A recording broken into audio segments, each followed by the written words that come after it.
Olá, galerinha do sétimo ano! Tudo bem com vocês? Então, pessoal, hoje o tema da nossa aula é sobre gases na atmosfera e poluição do ar. Vamos conhecer um pouquinho sobre eles.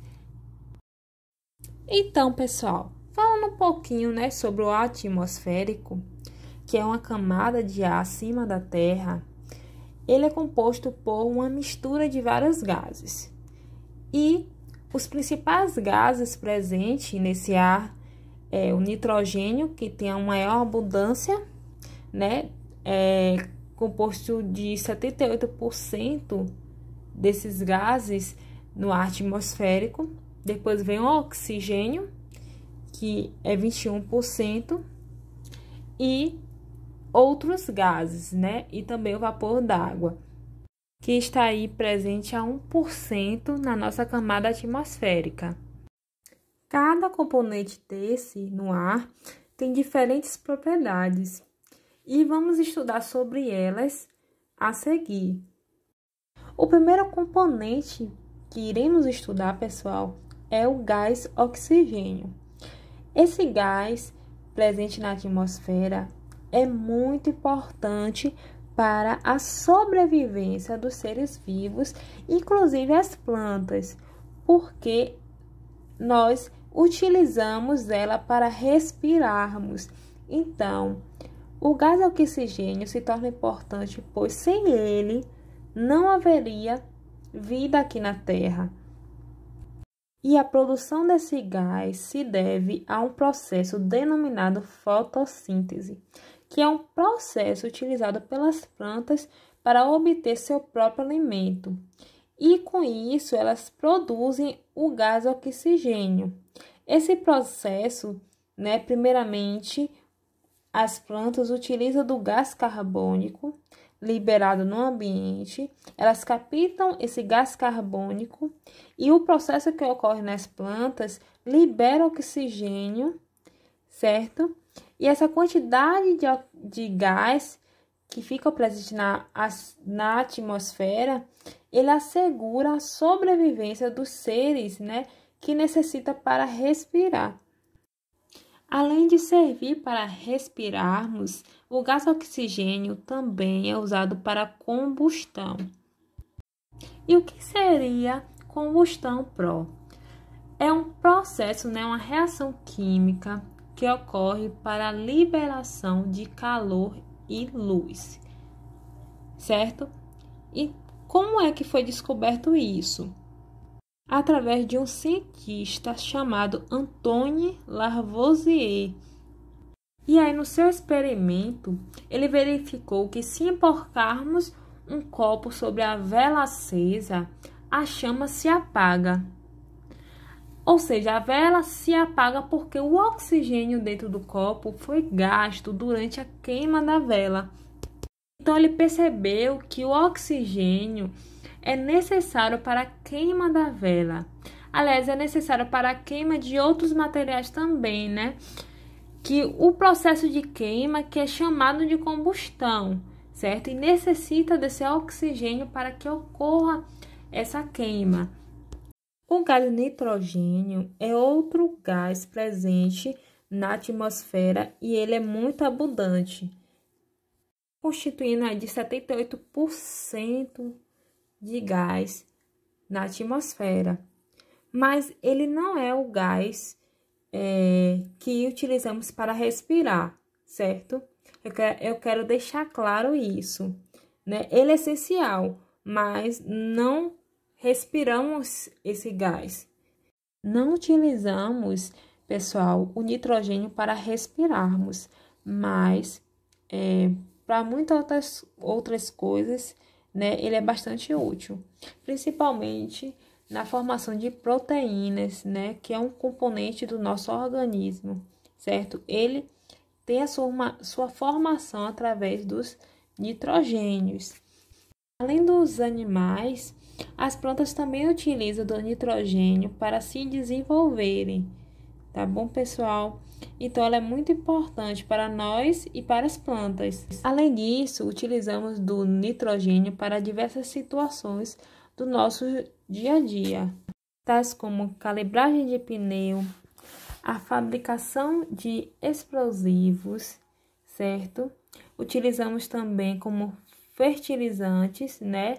Como eu falei, que as plantas utilizam o nitrogênio para desenvolver, então os fertilizantes são compostos por nitrogênio para ajudar, auxiliar aí no desenvolvimento das plantas.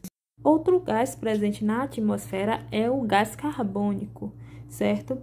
Ele está presente não como o nitrogênio e oxigênio, né, que é bastante abundante aí na nossa atmosfera, mas ele é muito importante, principalmente pelas plantas, porque elas utilizam como matéria-prima para produzir seu próprio alimento, que é o caso da fotossíntese, como eu falei anteriormente.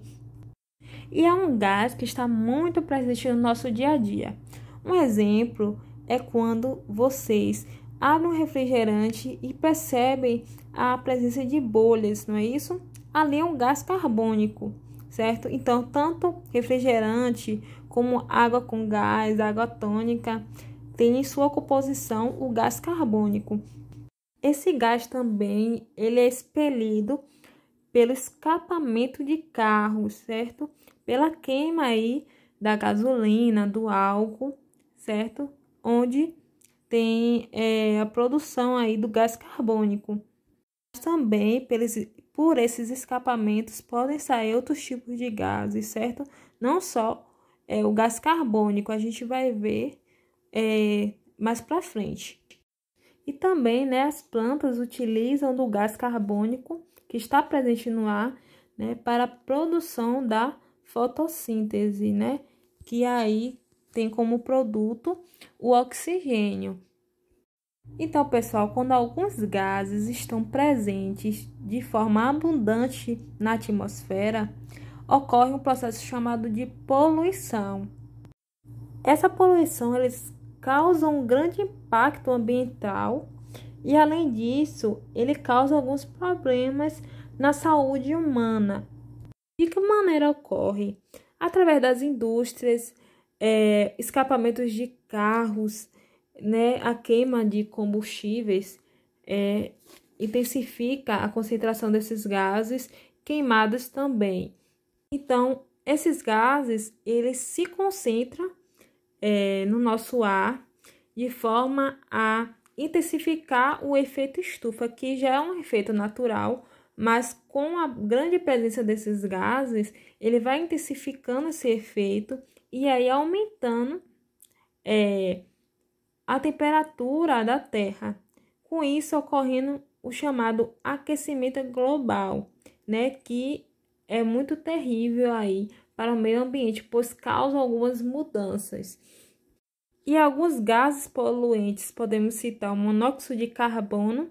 O monóxido pode ser expelido, né, por escapamentos de carro, chaminés de indústria, também até por vulcões, certo? Que é um efeito natural mesmo, mas o que intensifica a poluição através desse componente são os automóveis e as indústrias. Outros gases que provocam, né, a poluição do ar é o dióxido de enxofre e o óxido de nitrogênio, onde a queima de combustíveis fósseis por automóveis ou até industriais mesmo podem causar, né, essa poluição e, consequentemente, ocorre, né, um processo chamado de chuva ácida. A presença desses componentes nas chuvas, que além de prejudicar o meio ambiente, né, as árvores, as plantas, podem também prejudicar alguns monumentos históricos. Como vocês podem ver aí na imagem, né, tem um monumento um pouco degradado devido a essas chuvas ácidas. As partículas sólidas em suspensão, né, também poluem o ar e pode ser causada, né, pela fumaça. Ela dá aquela característica, né, preta escura nas fumaças, que no caso, a fuligem, né, o pó fino, e ele é prejudicial, né, à saúde e também ao meio ambiente. Outro também, o ozônio, ele é presente na atmosfera, porém, quando ele está no ar, né, ele não está na camada de ozônio, ele está assim sobre o ar, ele se torna prejudicial, tanto à saúde humana como para o meio ambiente. Então, é uma substância que não devemos ter contato, pois pode causar algum dano para a gente, né, algum problema de saúde. Mas ele é importante quando ele está lá na camada acima da atmosfera. Nos protege contra os raios ultravioletas. Mas ele é importante quando está lá na camada da Terra, acima da atmosfera, porque ele protege nós dos raios ultravioletas, tá? Certo?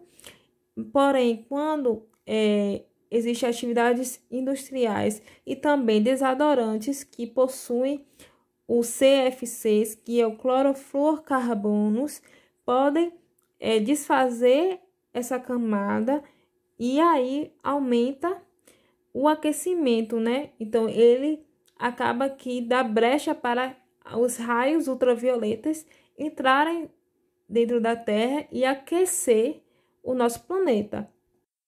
Então, pessoal, eu vou citar algumas soluções que diminuem essa concentração de gases no meio ambiente. Primeiramente, a diminuição de queima de lixo, né, de pneus, certo? Quando queima esses componentes, né, aumenta a concentração desses gases. Também diminuir os carros nas ruas também faz com que diminua a concentração de gases. Então, priorizar andar de bicicleta em transporte público, né, faz com que diminua, né, a quantidade de carros para diminuir a concentração desses gases. Também plantar mais árvores, pessoal. Vocês viram na aula que as plantas, elas retêm, né, esse gás carbônico, né, para produzir oxigênio. Então, é importante plantar mais árvores para diminuir esse aquecimento causado aí por esses gases. Investir também em energias que não poluam o ar, tais como energia solar, energia eólica. Também os órgãos públicos, eles precisam intervir, certo? Para que diminua essa poluição que vem ocorrendo aí, certo? Então, pessoal, nossa aula acaba por aqui. Espero que vocês tenham compreendido um pouco sobre esses gases e sobre a poluição do ar. Obrigada pela atenção de vocês e tchau, tchau!